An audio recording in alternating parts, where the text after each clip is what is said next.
Track maintenance is not the most glamorous job. The engines considered it slow, monotonous, and dull. Fergus was the exception. He relished helping the workmen replace old rails and ballast, finding it most satisfying. "Oi, you can't do it right on the wrong rails," he'd say. "Without this work, your treasured express couldn't run."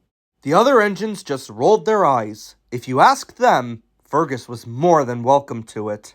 One evening, Fergus was preparing to take a maintenance train down Edward's line. Tracks between Lower Sudbury and Upper Brendam needed to be replaced. Workmen loaded their tools into a van, behind which Fergus coupled 2 trucks of ballast and a flatbed of new rails and sleepers. When all was ready, he pushed the train down the line. By the time they'd reached the station, a dense fog hung in the air. Fergus's lamp shone brightly and the men set up lights to illuminate the sight. As they worked, Fergus's eyes wandered. The station was dark and the crossing gates creaked gently. The low chuckle broke Fergus's trance. In front of the flatbed was a van. It bore a devious grin and its eyes were fixed on him intently. "Strange," he thought. "I don't remember putting a van there." "Fergus, you've left our tool van behind!" Fergus glanced at the workman beside him. "I did not," he insisted. "It was right in front of the train." "It's not there now," replied the workman. "Perhaps you should check this Fergus stopped short. The van was gone. "We need our tools," grumbled the workman, losing his patience. "Take us back to the yard at once." When they returned to Edward Station, they found Boko in the missing tool van. "It's not like you to leave these trucks behind, Fergus," remarked Boko. "I didn't leave it behind," Fergus protested. He stopped again. At the back of the goods shed sat a grinning van, shrouded in darkness. "Would you like me to take the maintenance train?" Boko offered. "You seem distracted." Fergus looked back to the shed. Once more, the van was gone. I'm fine," he insisted. "The fog must be playing tricks with my eyes. Anyhow, we must be off at once." With the tool van in tow, Fergus left the yard once more. For an engine known for his focus on the task at hand, his mind thought only of the strange van. He kept a watchful eye all the way up the line. Now that they were properly equipped, the men worked fast. They replaced the rails at Lower Sudbury and slowly worked their way along the hill towards Upper Brendam. All the while, Fergus was quiet.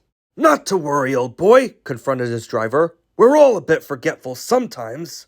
Fergus didn't hear his driver's words. He was squinting through the fog towards the head of the train. In front of the ballast trucks was a barely visible grin. There came a sudden rush of wind. Fergus shut his eyes as he braced the gale. "Watch out!"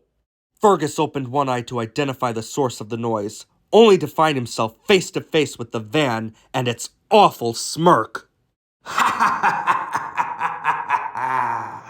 "I don't know who you are," Fergus bellowed, "but I've had—" Suddenly, Fergus was being pushed down the hill. His brakes screamed as he tried to hold the train, the sound mixing of the howling wind and the vile cackling of the van. Fergus shut his eyes, straining with all his might. With one last effort, he stopped at the bottom of the hill. He opened his eyes, and once again, the van was gone.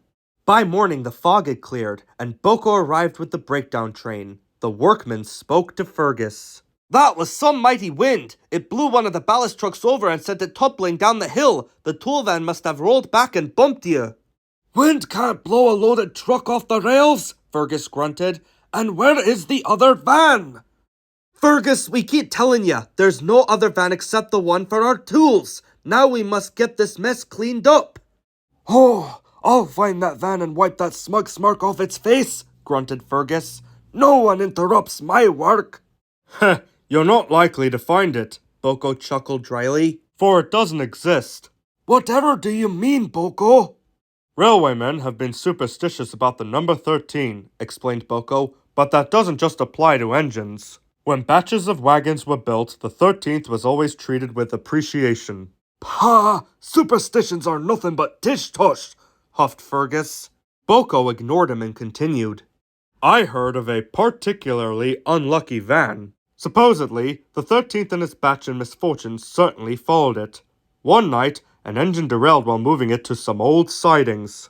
When the crew returned with a crane, the van had, well, vanished. And? Fergus urged. Some say it was broken up, finished Boko, while others swear it's a trickster roaming the rails in the pursuit of mischief. When things go wrong without reason, it's likely the work of the 13th van. Many dismiss it, but you know what you saw.